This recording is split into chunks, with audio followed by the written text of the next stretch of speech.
ಓಂ ಸಾಯಿರಾಮ್. ಯಾಕೆ ಸಾಯಿಬಾಬಾನ ಚಮತ್ಕಾರಿ ಅಂತ ಕರೀತಾರೆ ಅಂತೇಳಿ ಇವತ್ತೊಂದು ಚಿಕ್ಕ ಸ್ಟೋರಿ ಮೂಲಕ ತಿಳ್ಕೊಳ್ಳೋಣ. ಇವರು ಕುಸುಮ ಮತ್ತು ಅನುಭವ್ ಅನ್ನೋರ ಕತೆ. ಇವರು ಮದುವೆ ಆಗಿ 3 to 4 ಮಂತ್ ಆಗಿರುತ್ತೆ ಅಷ್ಟೇ. ಕುಸುಮ ಸಾಯಿ ಭಕ್ತಿ ಆಗಿರ್ತಾರೆ. ಚಿಕ್ಕದ್ರಿಂದನೂ ಅವರಿಗೆ ಸಾಯಿ ಅಂದರೆ ತುಂಬ ಇಷ್ಟ ಇರುತ್ತೆ. ಅವ್ರನ್ನ ಆರಾಧನೆ ಮಾಡ್ತಾ ಇರ್ತಾರೆ. ಅನುಭವ್ ನಾಸ್ತಿಕರಾಗಿರ್ತಾರೆ. ಅಂದರೆ ಇವ್ರು ಯಾವುದು ಟೆಂಪಲ್ಗೆ ಹೋಗಿರೋದಿಲ್ಲ, ಸಾಯಿ ಮೇಲೆ ಆಗಲಿ ಯಾವುದೇ ದೇವ್ರ ಮೇಲೆ ಆಗಲಿ ನಂಬಿಕೆ ಇರೋದಿಲ್ಲ. ಅದು ಅಲ್ಲದೆ ಎಲ್ಲೇ ಭಜನೆ ಆಗ್ತಿದೆ ಅಂದ್ರೂ, ಎಲ್ಲೇ ಪೂಜೆ ನಡೀತಾ ಇದ್ರೂ, ಕೀರ್ತನೆ ಹಾಡ್ತಾ ಇದ್ರೂ ಇವರು ಆ ಸ್ಥಳಕ್ಕೆ ಹೋಗೋದಕ್ಕೂ ಕೂಡ ಇಷ್ಟಪಡೋದಿಲ್ಲ. ಸ್ವಲ್ಪ ದುರಹಂಕಾರಿ ಅಂತಲೇ ಅಂದ್ಕೊಳ್ಳಿ. ಇವ್ರದ್ದು ಅರೇಂಜ್ ಮ್ಯಾರೇಜ್ ಆಗಿರುತ್ತೆ. ಅಪ್ಪ ಅಮ್ಮನ ಜೊತೆ ಇರೋದಕ್ಕೆ ಇಷ್ಟ ಇಲ್ಲ ಇವ್ರಿಗೆ. ಬಿಕಾಸ್ ಇವರು ಸ್ವಲ್ಪ ಅಡ್ವಾನ್ಸ್ಡ್ ಆಗಿ ಬದುಕೋದಕ್ಕೆ ಇಷ್ಟಪಡ್ತಾರೆ.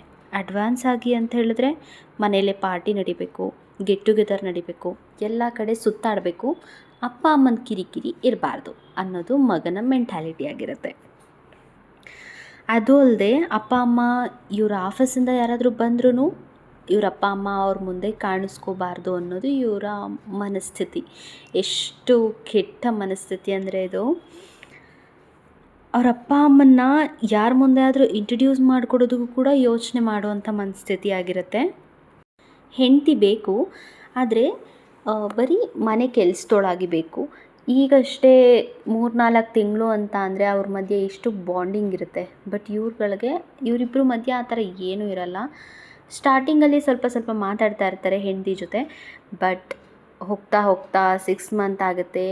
6 ಮಂತ್ ಆಗ್ತಿದ್ದ ಹಾಗೆ ಇವರು ಎಷ್ಟು ಚೇಂಜ್ ಆಗ್ತಾರೆ ಅಂದರೆ, ಬೆಳಗ್ಗೆ ಎದ್ದೇಳು, ಕೆಲ್ಸಕ್ಕೆ ಹೋಗು, ಮತ್ತೆ ಬಾ, ಹೊರಗಡೆ ಫ್ರೆಂಡ್ಸ್ ಜೊತೆ ಹೋಗು, ಬಂದು ಮಲ್ಕೋ. ಹೆಂಡತಿ ಕಂಪ್ಲೀಟಾಗಿ ಮನೆ ಕೆಲಸದವರಾಗೆ ಇದ್ಬಿಡ್ತಾರೆ. ಆ್ಯಕ್ಚುಲಿ ಈ ವರ್ಡ್ನ ಯೂಸ್ ಮಾಡಬಾರ್ದು, ಬಟ್ ಇಲ್ಲಿ ಸಿಚುವೇಶನ್ ಅದೇ ಥರ ಇದೆ. ಅದಾದಮೇಲೆ ಒಂದಿನ ಫ್ರೆಂಡ್ಸ್ನೆಲ್ಲ ಇವರು ಮನೆಯಲ್ಲಿ ಪಾರ್ಟಿ ಮಾಡೋದಕ್ಕೆ ಅಂತೇಳಿ ಕರ್ಕೊಂಬರ್ತಾರೆ. ಅವಾಗ ಏನಾಗುತ್ತೆ ಅಂತೇಳಿದ್ರೆ, ಮನೆಯಲ್ಲೇ ಅವರಿಗೆ ವೆರೈಟಿ ಅಡುಗೆ ಮಾಡೋದಕ್ಕೆ ಹೇಳ್ತಾರೆ. ಬಟ್ ಹೆಂಡತಿ ಹೇಗೆ ಅಂತೇಳಿದ್ರೆ, ಏನೇ ಮಾಡಿದ್ರೂ ಪರ್ಫೆಕ್ಟಾಗಿರಬೇಕು ಅಂತ ಆಸೆ ಪಡೋಳು. ಅಟ್ಲೀಸ್ಟ್ ಅಡುಗೆ ಮಾಡೋದ್ರಲ್ಲಾದರೂ ಪರ್ಫೆಕ್ಷನ್ ಬೇಕು ಅಂತ ಅನಿಸೋದು, ಗಂಡನಿಗೆ ಪ್ರೀತಿಯಿಂದ ಅಡುಗೆ ಮಾಡಿ ಬಡಿಸೋದು ಹೆಂಡತಿಯ ಆಸೆ ಆಗಿರುತ್ತೆ ಅಲ್ವಾ. ಅದೇ ರೀತಿ ಇವರು ಕೂಡ ಯೋಚನೆ ಮಾಡಿ ಏನೇನು ಮಾಡಬೇಕು ಅಂತ ಕೇಳಿದ ತಕ್ಷಣ ಗಂಡನಿಗೆ ಕೋಪ ಬಂದ್ಬಿಟ್ಟು ಕೆಟ್ಟದಾಗಿ ಬೈಯೋದಕ್ಕೆ ಸ್ಟಾರ್ಟ್ ಮಾಡ್ತಾರೆ. ಅಲ್ಲೇ ಬೈದ್ಬಿಟ್ಟು, ಇದೇನು ಮೆನ್ಯೂನ, ಹೋಟೆಲ್ಲ, ಮನೇಲಿ ಏನು ಮಾಡ್ಬೋದು ಅದನ್ನೇ ರುಚಿಯಾಗಿ ಮಾಡು ಅಂತ ಹೇಳ್ಬಿಟ್ಟು ಕೆಟ್ಟದಾಗಿ ಬೈದ್ಬಿಟ್ಟು ಹೊರಟೋಗ್ತಾರೆ. ಅದಾದಮೇಲೆ ಮಂದಿರದಲ್ಲಿ ಅವ್ರಿಗೆ ಕಾಣದೇ ಇರೋ ಥರ ಬಾಬಾನ ಪೂಜೆ ಮಾಡೋದಕ್ಕೆ ಬಿಟ್ಟಿರೋದಿಲ್ಲ. ಎಷ್ಟೇ ಸಲ ಬಾಬಾನ ಚಿಕ್ಕ ಮೂರ್ತಿ ತೊಗೊಂಡು ಬಂದು ಇಟ್ಕೊಂಡ್ರೂ ಅದನ್ನು ತೊಗೊಂಡೋಗಿ ಹೊರಗಡೆ ಎಸೆಯುವಂಥ ಕೆಲಸ ಮಾಡ್ತಿರ್ತಾರೆ. ಅವರಿಗೆ ಕಾಣದೇ ಇರೋ ಥರ ಅಡುಗೆ ಮನೆಯಲ್ಲಿ ಒಂದು ಚಿಕ್ಕ ಮೂರ್ತಿನ ತಂದು ಹೆಂಡತಿ ಇಟ್ಕೊಂಡಿರ್ತಾರೆ. ಆ ವಿಗ್ರಹದ ಮುಂದೆ ಹೋಗ್ಬಿಟ್ಟು ಹೆಂಡತಿ, ಇವತ್ತು ನಾನು ನಿಮಗೆ ಏನೇ ಮಾಡಿದ್ರೂ ಅದನ್ನು ಪ್ರಸಾದವಾಗಿ ಇಡ್ತೀನಿ, ನೀವು ಇವತ್ತಿನ ಅಡುಗೆಯನ್ನು ಎಲ್ಲದನ್ನು ರುಚಿಯಾಗಿರೋ ಥರ ಮಾಡಿ ಅಂತ ಹೇಳ್ಬಿಟ್ಟು ಕೇಳ್ಕೊತಾರೆ. ಅದಾದಮೇಲೆ ಪ್ರಸಾದ ಇಟ್ಟು ಆಗುತ್ತೆ. ಫ್ರೆಂಡ್ಸ್ ಎಲ್ಲ ಬರ್ತಾರೆ, ಪಾರ್ಟಿನೂ ಸ್ಟಾರ್ಟ್ ಆಗುತ್ತೆ. ಇವರು ಏನು ಮಾಡಿರ್ತಾರೆ ಅದನ್ನು ತಗೊಂಡು ಬಾ ಅಂತ ಹೇಳೋದಕ್ಕೆ ಎಲ್ಲರ ಮುಂದೆ ಕೆಟ್ಟ ಶಬ್ದದಲ್ಲಿ ಹೆಂಡತಿನ ಕೂಗಿ ಊಟ ತೊಗೊಂಡು ಬಾ ಅಂತ ಹೇಳ್ಬಿಟ್ಟು ಹೇಳ್ತಾರೆ ಗಂಡ. ಅವರು ತೊಗೊಂಡು ಬರ್ತಾರೆ. ತೊಗೊಂಡು ಬಂದಮೇಲೆ ಆ ಫ್ರೆಂಡ್ಸ್ ಎಲ್ಲ ಇದ್ದಿದ್ದ ಪರಿಸ್ಥಿತಿ ನೋಡಿದ್ರೆ ಎಲ್ಲರೂ ನಶೆಯಲ್ಲಿರ್ತಾರೆ. ನಶೆಯಲ್ಲಿರುವಾಗ ನಾವು ಏನು ತಿಂದರೂ ಏನು ಕೊಟ್ಟರು ಅದು ಯಾವುದೂ ರುಚಿಯಾಗಿ ಕಾಣಿಸೋದಿಲ್ಲ. ಹಾಗಾಗಿ ಇವ್ರು ಕೊಟ್ಟಿದ್ದಂಥ ಊಟನ ಅವರು ಒಂದು ತುತ್ತು ಬಾಯಿಗಿಡ್ತಿದ್ದ ಹಾಗೆ ಅವ್ರಿಗೆ ಸ್ವಲ್ಪನೂ ಇಷ್ಟ ಆಗೋದಿಲ್ಲ. ತೆಗೆದು ಎಸ್ದುಬಿಡ್ತಾರೆ. ಎಸೆದು ಆ ಮನೆಯಲ್ಲಿ ಇರೋಂಥ ಅವ್ರ ಗಂಡನ ಮುಂದೆನೇ ಇವ್ರ ಫ್ರೆಂಡು ಕೆಟ್ಟದಾಗಿ ಬೈದು ನಗಾಡೋಕ್ಕೆ ಸ್ಟಾರ್ಟ್ ಮಾಡ್ತಾರೆ. ಪ್ರತಿಯೊಬ್ಬರು ನಗಾಡ್ತಾ ಇರ್ತಾರೆ. ಇವರಿಗೆ ಏನಾದರೂ ಹೇಳೋದು, ನಗಾಡೋದು, ಇವ್ರಿಗೇನಾದರೂ ಹೇಳೋದು ಕೆಟ್ಟದಾಗಿ, ಆಮೇಲೆ ನಗಾಡೋದು, ಇದೇ ಕೆಲಸ ಮಾಡ್ತಿರ್ತಾರೆ. ಇವರು ಈ ಮನೆ ಓನರ್ ಏನಿರ್ತಾರೆ ಅವರು ಪಕ್ಕದ ಫ್ಲ್ಯಾಟಲ್ಲೇ ಇರ್ತಾರೆ. ಅವ್ರಿಗೆ ಪ್ರತಿಯೊಂದು ಕೇಳಿಸ್ತಾ ಇರುತ್ತೆ. ಈ ಹುಡುಗಿ ಹತ್ರ ಹೇಗೆ ನಡ್ಕೊತಾ ಇದ್ದಾರೆ ಪ್ರತಿಯೊಬ್ಬರು ಅನ್ನೋದನ್ನು ನೋಡ್ತಾ ಇರ್ತಾರೆ. ನೋಡ್ತಾ ಇರುವಾಗ ಕೆಟ್ಟ ಶಬ್ದಗಳನ್ನ ಕೇಳೋಕ್ಕಾಗ್ದಿರ ಆ ಓನರ್ ಬಂದ್ಬಿಟ್ಟು ಯಾಕೆ ಈ ಥರ ಎಲ್ಲ ಮಾತಾಡ್ತಿದ್ದೀರಾ ಅಂತೇಳಿ ಬೈತಾ ಇರುವಾಗ ಆ ಫ್ರೆಂಡ್ ಏನು ಮಾಡ್ತಾರೆ, ಬೈತಾ ಇರೋದು ಯಾರಿಗೆ, ನಿಮ್ಮ ಮಗಳಿಗ ಅಂತ ಕೇಳಿದಾಗ ಹೌದು ಇವಳು ನನ್ನ ಮಗಳೇ ಅಂತ ಅಂದಾಗ ಗಂಡನಿಗೆ ಕೋಪ ಬರುತ್ತೆ. ಹೌದಾ, ಮಗಳು ಅಂತ ಅಂದರೆ ಮಗಳ ಹತ್ರ ಬಾಡಿಗೆ ಏನಕ್ಕೆ ಇಸ್ಕೊತಾ ಇದೆಯಾ ಅಂತೆಲ್ಲ ಕೆಟ್ಟದಾಗಿ ಮಾತಾಡೋದಕ್ಕೆ ಸ್ಟಾರ್ಟ್ ಮಾಡ್ತಾರೆ. ಮಗಳಿರುವಾಗ ನಾನು ಬಾಡಿಗೆ ಇಸ್ಕೊತಾ ಇರಲಿಲ್ಲ, ಇವಾಗ ನೀನು ಬಂದಿದ್ಯಾ, ನೀನು ಎಷ್ಟು ದುರಹಂಕಾರ ಅಂತ ಅಂದರೆ ನಿನಗೋಸ್ಕರ ಬಾಡಿಗೆ ಇಸ್ಕೊತೀನಿ, ನಿನ್ನ ಫ್ರೀಯಾಗಿ ಇಲ್ಲಿ ಬಿಟ್ಟು ಇಟ್ಕೊಳಕ್ಕಾಗಲ್ಲ ಅಲ್ವಾ ಅಂತ ಹೇಳ್ಬಿಟ್ಟು ಅವರು ಸ್ವಲ್ಪ ಕೆಟ್ಟದಾಗಿ ಮಾತಾಡ್ಬಿಟ್ಟು ಬಾ ಅಂತೇಳಿ ಮಗಳನ್ನ ಕರ್ಕೊಂಡು ಹೋಗಕ್ಕೆ ಟ್ರೈ ಮಾಡ್ತಾರೆ. ಬಟ್ ಇವರು ಹೋಗೋದಿಲ್ಲ, ಮನೆ ಒಳಗೆ ಹೋಗ್ಬಿಡ್ತಾರೆ. ಪರವಾಗಿಲ್ಲ ನಾನು ಇಲ್ಲೇ ಇರ್ತೀನಿ ಅಂತ ಹೇಳ್ಬಿಟ್ಟು ಮನೆ ಒಳಗೆ ಹೋಗ್ಬಿಡ್ತಾರೆ. ಮನೆಯೊಳಗೆ ಹೋಗಿ ಎಲ್ಲ ಎಸ್ದಾಡಿ ಗಲೀಜು ಮಾಡಿಬಿಟ್ಟಿರ್ತಾರೆ. ಅಂದ್ರೂ ಏನು ಉಳಿದಿರುತ್ತೋ ಈ ಬಾಬಾ ಹತ್ರ ಇಟ್ಟಿದ್ದ ಪ್ರಸಾದನ ತೊಗೊಂಡು ಇವರು ತಿಂದು ಅವತ್ತಿನ ದಿನನ ಕಳಿಬೇಕು ಅಂತ ಅಂದ್ಕೊತಾರೆ. ಹಾಗಿರುವಾಗ ಏನು ಮಾಡ್ತಿದ್ದಾಳೆ ನೋಡೋಣ ಅಂತೇಳ್ಬಿಟ್ಟು ಗಂಡ ಮನೆ ಒಳಗೆ ಬರ್ತಾರೆ. ಬಂದಾಗ ಅಲ್ಲಿ ಇದ್ದಂಥ ಚಿಕ್ಕ ಮೂರ್ತಿನ ನೋಡಿ, ಓ ಇದನ್ನು ನನಗೆ ಕಾಣಿಸ್ದಂಗೆ ಇಟ್ಕೊಂಡಿದ್ಯಾ ಅಂತೇಳ್ಬಿಟ್ಟು ಅದನ್ನು ತಗೊಂಡೋಗಿ ಮನೆಯಿಂದ ಹೊರಗಡೆ ಎಲ್ಲ ಫ್ರೆಂಡ್ಸ್ಗೂ ತೋರಿಸಿ, ಎಲ್ಲಿಂದ ತೊಗೊಂಡು ಬರ್ತಾಳೋ ಗೊತ್ತಿಲ್ಲ, ಇದನ್ನು ಏನೇನೋ ತೊಗೊಂಬಂದು ಮನೇಲಿ ಇಟ್ಕೊತಾಳೆ ಅಂತ ಹೇಳ್ಬಿಟ್ಟು ಎಲ್ಲರ ಮುಂದೆ ಅವಮಾನ ಮಾಡಿ ಸಾಯಿಬಾಬನ ಮೂರ್ತಿಯನ್ನು ಮನೆಯಿಂದ ಹೊರಗಡೆ ಎಸ್ದುಬಿಡ್ತಾರೆ. ಅದು ನೋಡಿ ಹುಡುಗಿಗೆ ತುಂಬಾ ಬೇಜಾರಾಗುತ್ತೆ. ಆಮೇಲೆ ಓನರ್ ಅಲ್ಲೇ ಇರ್ತಾರಲ್ವ, ಅವ್ರ ಜೊತೆ ಇನ್ನಿಲ್ಲಿರೋಕ್ಕಾಗಲ್ಲ ಅಂತೇಳ್ಬಿಟ್ಟು ಅವ್ರ ಮನೆಗೆ ಹೊರಟೋಗ್ತಾರೆ. ಇದನ್ನೆಲ್ಲ ನೋಡೋಕ್ಕಾಗದೆ ಅಪ್ಪ ಅಮ್ಮ ಮನೆ ಬಿಟ್ಟು ಹೋಗ್ತಾ ಇರ್ತಾರೆ. ನಾವು ಈ ಮಗನ ಸಹವಾಸ ಬೇಡ ಅಂತೇಳ್ಬಿಟ್ಟು ಅವರು ಮನೆಯಿಂದ ಹೊರಟೋಗ್ತಾರೆ. ಮನೆಯಿಂದ ಹೊರಟೋಗ್ಬೇಕಾದ್ರೆ ಅವ್ರಿಗೂ ಕೂಡ ಕೆಟ್ಟ ಮಾತುಗಳಿಂದನೇ ಮನೆಯಿಂದ ಆಚೆ ಹಾಕ್ತಾರೋ ಹೊರತು ಅಪ್ಪ ಅಮ್ಮ ಹೋಗಬಾರ್ದು ಅಂತೇಳ್ಬಿಟ್ಟು ಇವ್ರ ಫೀಲಿಂಗ್ ಬರೋದೇ ಇಲ್ಲ. ಅಷ್ಟು ಕೆಟ್ಟ ಮನಸ್ಥಿತಿಯಲ್ಲಿರ್ತಾರೆ ಅವ್ರ ಮಗ. ಅದಾದಮೇಲೆ ಇದನ್ನೆಲ್ಲ ನೋಡಿ ಹೆಂಡತಿಗೂ ಸಾಕಾಗಿ ಹೋಗಿರುತ್ತೆ. ಬಾಬಾ ಹತ್ರ ಎಷ್ಟು ಬೇಡ್ಕೊತಾ ಇರ್ತಾರೆ ಅಂತೇಳಿದ್ರೆ, ಇದೆಲ್ಲ ಯಾವಾಗ ಮುಗಿಯುತ್ತೆ ಸಾಯಿ ಅಂತೇಳಿ ತುಂಬ ಅಂದರೆ ತುಂಬಾ ಪ್ರಾರ್ಥನೆ ಮಾಡ್ತಿರ್ತಾರೆ. ಎನಿ ಟೈಮ್ ಕಣ್ಣೀರು ಹಾಕ್ತಾ ಇರ್ತಾರೆ.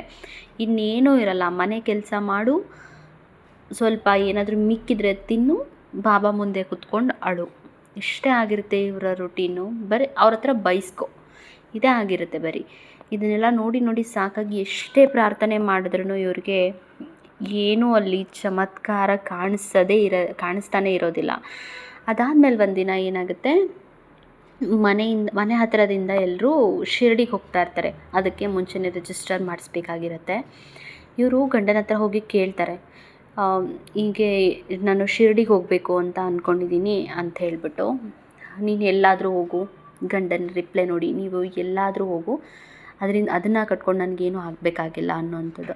ಆಮೇಲೆ ಅದಕ್ಕೆ ರಿಜಿಸ್ಟ್ರೇಷನ್ ಮಾಡಿಸ್ಬೇಕಾಗುತ್ತೆ ಮುಂಚೆನೇ ಅಂತ ಅಂದರೆ, ನೀನು ಎಲ್ಲಾದರೂ ಹೋಗು, ನೀನು ಯಾವಾಗಲಾದರೂ ಬಾ, ಅದರಿಂದ ನನಗೇನು ಆಗಬೇಕಾಗಿಲ್ಲ, ಆದರೆ ನನ್ನ ಹತ್ರ ದುಡ್ಡು ಮಾತ್ರ ಕೇಳಬೇಡ ಅಂತ ಹೇಳುವಾಗ ಇವರು ಅತ್ತೆ ಮಾವನ್ನ ಕಾಂಟ್ಯಾಕ್ಟ್ ಮಾಡ್ತಾರೆ. ಅವ್ರ ಹತ್ರ ಕೇಳಿದಾಗ ಅವರು, ನಾವು ಬರ್ತೀವಿ, ನಮ್ಮನ್ನು ಕರ್ಕೊಂಡು ಹೋಗು, ಮುಂಚೆಯಿಂದ ನಮಗೂ ಶಿರಡಿಗೆ ಹೋಗಬೇಕು ಅನ್ನೋ ಆಸೆ ಇದೆ, ಆದರೆ ನಮ್ಮ ಮಗ ಯಾವತ್ತೂ ನಮ್ಮನ್ನು ಕರ್ಕೊಂಡು ಹೋಗಿಲ್ಲ, ನಿನ್ನ ಜೊತೆನಾದರೂ ಬರ್ತೀವಿ, ಕರ್ಕೊಂಡು ಹೋಗ್ತೀಯಾ, ನಮ್ಮನ್ನು ಅಲ್ಲೆಲ್ಲ ಸುತ್ತಾಡಿಸ್ಕೊಂಡು ಕರ್ಕೊಂಡು ಬರ್ತೀಯಾ ಅಂತ ಕೇಳಿದಾಗ ಇವ್ರಿಗೆ ತುಂಬಾ ಖುಷಿಯಿಂದ ಸರಿ ಆಯಿತು ಅಂತೇಳಿ 3 ಜನನೂ ಹೊರಡ್ತಾರೆ. ಹೋಗೋ ದಿನವೂ ಕೂಡ ಹೆಂಡತಿ ಹೋಗಿ ಗಂಡನ ಹತ್ರ ಪರ್ಮಿಷನ್ ಕೇಳ್ತಾರೆ. ಇವತ್ತು ನಾವು ಶಿರಡಿಗೆ ರಿಜಿಸ್ಟರ್ ಮಾಡಿಸಿದ್ವಲ್ವ, ಇವತ್ತು ಹೊರಡ್ತಾ ಇದ್ದೀವಿ ಅಂತ ಅಂದಾಗ, ನಿನಗೆ ಅವತ್ತೇ ಹೇಳಿದ್ದೀನಿ, ಮತ್ತೆ ಏನಕ್ಕೆ ಕೇಳಕ್ಕೆ ಬಂದಿದ್ಯಾ ನೀನು ಅಂತ ಹೇಳ್ಬಿಟ್ಟು ಅವತ್ತು ಕೂಡ ಕೂಗಾಡಿ ಕಳಿಸ್ತಾರೆ. ಇವರು ಶಿರಡಿಗೆ ಹೋಗ್ತಾರೆ.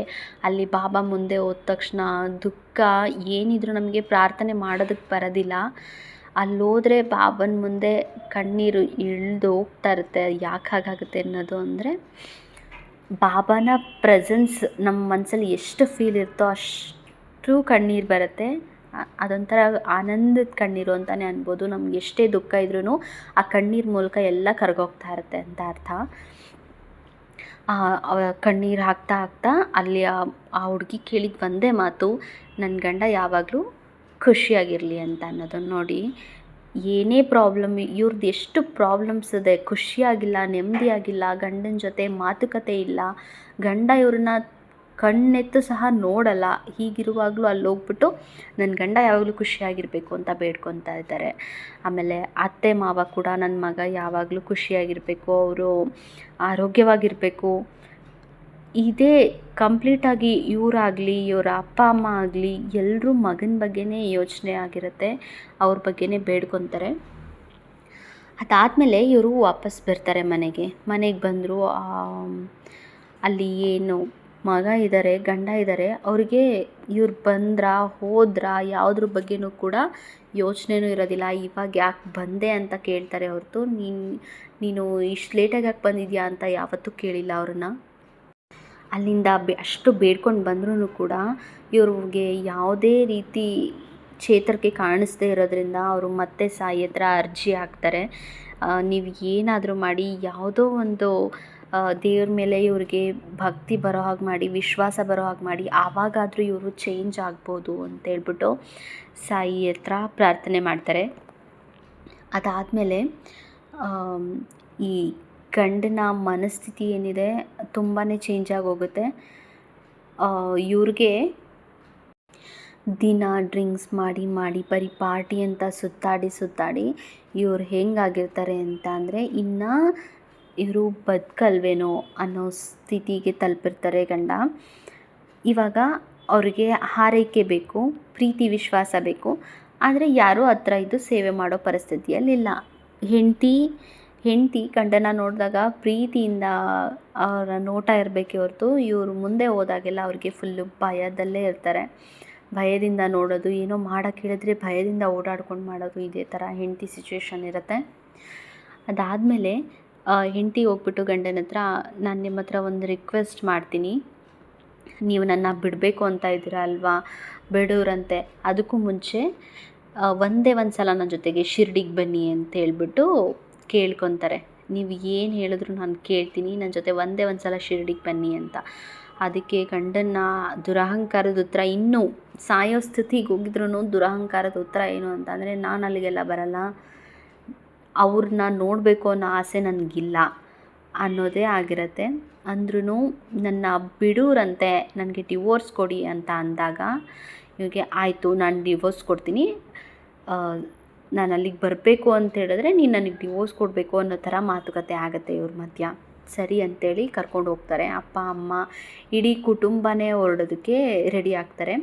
ಇವರು ಒಂದು ರೀತಿ ಅಲ್ಲಿ ಪೂಜೆನೇ ಇಡಿಸಿರ್ತಾರೆ, ಇವ್ರ ಕಡೆಯಿಂದ ಪೂಜೆನೇ ಇಡಿಸಿರ್ತಾರೆ.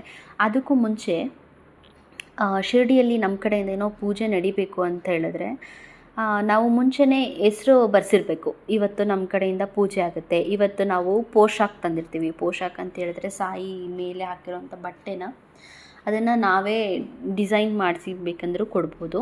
ಆ ಥರ ಇವರು ಕೂಡ ಒಂದು ಬಟ್ಟೆನ ಇವರು ಕೈಯಾರೆ ಡಿಸೈನ್ ಮಾಡಿರ್ತಾರೆ.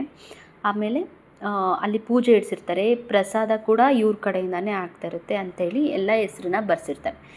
ಇವರ ಫ್ರೆಂಡು ಈ ವ್ಯಕ್ತಿಗೆ ಎಷ್ಟು ಕೆಟ್ಟದಾಗಿ ಹೇಳ್ಕೊಡ್ತಾರೆ ಅಂತ ಹೇಳಿದ್ರೆ, ನೀನು ಅಲ್ಲಿ ಹೋಗು, ಹೆಸರು ಬರೆಸಿರ್ತಾರೆ, ಅದಕ್ಕೂ ಮುಂಚೆ ಆ ಪೋಷಾಕ್ದು ಮತ್ತು ಏನು ಪೂಜೆ ಸಾಮಾನ್ದು ಬ್ಯಾಗ್ ಇದೆ ಅದನ್ನು ಎಲ್ಲಾದರೂ ಎಸ್ದುಬಿಡು, ಟ್ರೈನಲ್ಲಿ ಹೋಗ್ತಿರ್ತೀಯಲ್ಲ, ಟ್ರೈನಿಂದ ಆಚೆ ಎಸ್ದುಬಿಡು. ಆವಾಗ ಅಲ್ಲಿ ಹೋದರೆ ನಿನ್ನ ಹೆಂಡತಿಗೆ ಅಲ್ಲಿ ಎಲ್ಲರ ಮುಂದೆ ಅವಮಾನ ಆಗುತ್ತೆ ಅಂತ ಹೇಳ್ಕೊಟ್ಟು ಕಳಿಸ್ತಾರೆ. ಇವರು ಅದಾದಮೇಲೆ ಹೆಂಡತಿ ಹತ್ರ ಹೋಗ್ಬಿಟ್ಟು ನಾನು ನಿನ್ನ ಜೊತೆ ಹಿಂಗೆ ಬರ್ತೀನಿ ಅಂಥೇಳಿ ಕನ್ಫರ್ಮ್ ಮಾಡ್ತಾರೆ ಮುಂಚೆನೇ, ಹಿಂಗೆ ಬರ್ತೀನಿ, ಇಂಥ ದಿನ ಹೋಗೋಣ, ನೀನೇ ಪೋಷಾಕ್ ಕೊಡು, ಪೂಜೆ ಸಾಮಾನು ಇಟ್ಕೊ, ನೀನೇ ಪ್ರಸಾದನೂ ಅಂತೆಲ್ಲ ಈ ಥರ ಎಲ್ಲ ಮುಂಚೆನೇ ಹೇಳಿಬಿಟ್ಟು ಸರಿ ಅಂತೇಳ್ಬಿಟ್ಟು ಫಿಕ್ಸ್ ಮಾಡ್ತಾರೆ ಒಂದು ಡೇಟ್ನ. ಇವರು ಟ್ರೈನಲ್ಲಿ ಹೋಗ್ತಾರೆ. ಟ್ರೈನಲ್ಲಿ ಹೋಗಿ ಎಲ್ಲರೂ ಶಿರ್ಡಿ ತಲುಪಿದ ಮೇಲೆ ಇಳಿವಾಗ ಆ ಪ್ರಸಾದ ಮತ್ತು ಪೂಜೆ ಸಾಮಾನು ಏನಿತ್ತು ಆ ಬ್ಯಾಗ್ನ ಪೋಷಾಕ್ ಜೊತೆ ಅಲ್ಲೇ ಬಿಟ್ಟು ಹೊರಡ್ತಾರೆ. ಅಲ್ಲೇ ಬಿಡ್ತಾರೆ ಗಂಡ. ಬಿಟ್ಬಿಟ್ಟು ಟ್ರೈನಿಂದ ಇಳಿದು ಟ್ಯಾಕ್ಸಿ ಮಾಡಿಕೊಂಡು ಶಿರ್ಡಿಗೆ ದೇವಸ್ಥಾನಕ್ಕೆ, ಶಿರ್ಡಿ ಮಂದಿರಕ್ಕೆ ರೀಚ್ ಆಗ್ತಾರೆ. ರೀಚ್ ಆದಮೇಲೆ ಬಾಗಿಲಲ್ಲಿ ನಿಂತ್ಕೊಂಡು ಪೋಷಾಕ್ ಬ್ಯಾಗ್ ಹುಡುಕಿದ್ರೆ ಬ್ಯಾಗ್ ಇಲ್ಲ. ಗೊತ್ತಾಗ್ತಿದ್ದಂಗೆ ಹೆಂಡತಿ ಫುಲ್ಲು ಕಣ್ಣಲ್ಲಿ ನೀರು ಹಾಕ್ತಾಯಿರ್ತಾರೆ ನಿಂತ್ಕೊಂಡು. ಇವಾಗ ಏನು ಮಾಡೋದು, ಎಲ್ಲರೂ ಮುಂದೆ ಅವಮಾನ ಆಗುತ್ತೆ ಅಂಥೇಳಿ ಅವ್ರು ಯೋಚನೆ ಮಾಡ್ತಾಯಿದ್ರೆ, ಗಂಡ ಏನು ಹೇಳ್ತಿರ್ತಾರೆ ಅಂತ ಹೇಳಿದ್ರೆ, ನಿನ್ನಿಂದ ಇವತ್ತು ನನಗೆ ಅವಮಾನ ಆಗುತ್ತೆ, ಇದೆಲ್ಲ ಬೇಡ ಅಂತ ಹೇಳಿದ್ರು ಕೇಳಲ್ಲ ನೀನು ಅಂತೇಳಿ ಅಲ್ಲೂ ಅವ್ರಿಗೆ ಕೆಟ್ಟ ಮಾತುಗಳಲ್ಲಿ ಬೈಯೋದಕ್ಕೆ ಸ್ಟಾರ್ಟ್ ಮಾಡ್ತಾರೆ. ಅದಾದಮೇಲೆ ಅಲ್ಲಿ ಮಂದಿರದ ಪೂಜಾರಿ ಏನಿರ್ತಾರೆ ಅವರು ಬರ್ತಾರೆ. ಬಂದ್ಬಿಟ್ಟು ಕುಸುಮ ಅಂದರೆ ನೀವೇನಾ ಅಂತೇಳಿ ಕೇಳ್ತಾರೆ. ಹೌದು ನಾನೇ ಅಂತ ಇವರು ಹೇಳಿದಾಗ, ಇದುವರೆಗೂ ಇಷ್ಟು ವರ್ಷದಲ್ಲಿ ಯಾರ್ಯಾರು ಪೋಷಾಕನ್ನ ಕೊಟ್ಟಿದ್ದಾರೋ ಅದು ಅದು ಯಾವುದು ಕೂಡ ಇಷ್ಟು ಚೆನ್ನಾಗಿಲ್ಲಮ್ಮ ಇವತ್ತು ನೀವು ಕೊಟ್ಟಿರೋ ಅಂಥದ್ದು, ನೀವೇ ಕೈಯಿಂದ ಸ್ಟಿಚ್ ಮಾಡಿದ್ದೀರಾ ಅಂತೆಲ್ಲ ಕೇಳಿದಾಗ ಅವರಿಗೆ ಆಶ್ಚರ್ಯ ಆಗುತ್ತೆ, ಇವ್ರು ಏನು ಹೇಳ್ತಿದ್ದಾರೆ ಅಂತ. ಅದಾದಮೇಲೆ ಬ್ಯಾಗು ಕಳೆದೋಗಿದೆ, ನಾವು ಅದನ್ನು ತೊಗೊಂಡು ಬಂದಿಲ್ಲ, ಪೋಷಾಕ್ ನಾನು ಇನ್ನೂ ಕೊಟ್ಟಿಲ್ಲ ಅಂತ ಅಂದಾಗ ಪೂಜಾರಿ ಅವ್ರಿಗೆ ಆಶ್ಚರ್ಯ ಆಗುತ್ತೆ. ಇದೇನು ಹೀಗೆ ಹೇಳ್ತಾ ಇದ್ದೀರಾ, ಅರ್ಧ ಗಂಟೆ ಮುಂಚೆನೇ, ನೀವು ಬರೋಕ್ಕೂ ಅರ್ಧ ಗಂಟೆ ಮುಂಚೆನೇ ಒಬ್ಬ ವಯಸ್ಸಾದವರು ಬಂದು ನಿಮ್ಮ ಹೆಸರನ್ನ ಬರೆಸಿ ಪೂಜೆ ಸಾಮಾನಿರೋ ಬ್ಯಾಗು ಮತ್ತು ಪೋಷಾಕಿರೋ ಬ್ಯಾಗನ್ನು ನಮಗೆ ಅರ್ಧ ಗಂಟೆ ಮುಂಚೆನೇ ಕೊಟ್ಟು ಹೋಗಿದ್ದಾರೆ ಅಂತ ಹೇಳಿದಾಗ ಇವರಿಗೆ ಖುಷಿಯಾಗುತ್ತೆ. ಗಂಡನಿಗೆ ಆಶ್ಚರ್ಯ, ಏನು ನಡೀತಾ ಇದೆ ಇಲ್ಲಿ, ನಾನು ಅಲ್ಲಿ ಟ್ರೈನಲ್ಲೇ ಬಿಟ್ಟಿದ್ದೆ, ಯಾರು ಬಂದು ಕೊಟ್ಟಿರ್ಬೋದು ಅಂಥೇಳಿ ಅವರಿಗೆ ಗಾಬರಿ ಆಗೋಕ್ಕೆ ಸ್ಟಾರ್ಟ್ ಆಗುತ್ತೆ. ಅವಮಾನ ಇವಳಿಗಾಗುತ್ತೆ ಅಂತ ಅಂದ್ಕೊಂಡ್ರೆ ಇಲ್ಲಿ ಎಲ್ಲರೂ ಮುಂದೆ ಇವಳನ್ನ ಹೊಗಳುತ್ತಿದ್ದಾರಾ ಅಂಥೇಳಿ ತುಂಬಾ ಕೋಪ ಬರುತ್ತೆ.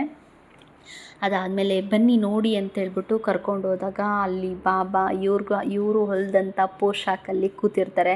ಇವ್ರಿಗೆ ನೋಡಿ ತುಂಬ ಅಂದರೆ ತುಂಬ ಖುಷಿಯಾಗುತ್ತೆ. ಇವ್ರ ಗಂಡ ಸಾಯಿ ಮುಂದೆ ಹೋಗ್ತಿದ್ದಂಗೆ ಏನು ಪರಿವರ್ತನೆ ಆಯಿತು ಅಂತ ಗೊತ್ತಿಲ್ಲ, ಅವರು ಫುಲ್ ಅಳೋದಕ್ಕೆ ಸ್ಟಾರ್ಟ್ ಮಾಡ್ತಾರೆ. ಫುಲ್ ಕಣ್ಣಲ್ಲಿ ನೀರು, ಜೋರಾಗಿ ಅಳೋಕ್ಕೆ ಸ್ಟಾರ್ಟ್ ಮಾಡ್ತಾರೆ. ಹೆಂಡತಿ ಕಾಲನ್ನ ಹಿಡಿದು ಬೇಡ್ಕೊತಾರೆ, ನಾನು ಇಷ್ಟು ದಿನ ಎಷ್ಟು ಕೆಟ್ಟ ವ್ಯಕ್ತಿ ಆಗಿದ್ದೆ, ನಾನು ಇನ್ನು ಮುಂದೆ ಈ ಥರ ಇರಲ್ಲ, ನನ್ನ ಕ್ಷಮಿಸಿ ಅಂತೇಳ್ಬಿಟ್ಟು ಹೆಂಡತಿ ಕಾಲನ್ನ ಅಲ್ಲಿರೋ ತನಕನೂ ಬಿಟ್ಟಿಲ್ವಂತೆ ಅವರು. ಅದಾದಮೇಲೆ ಏನು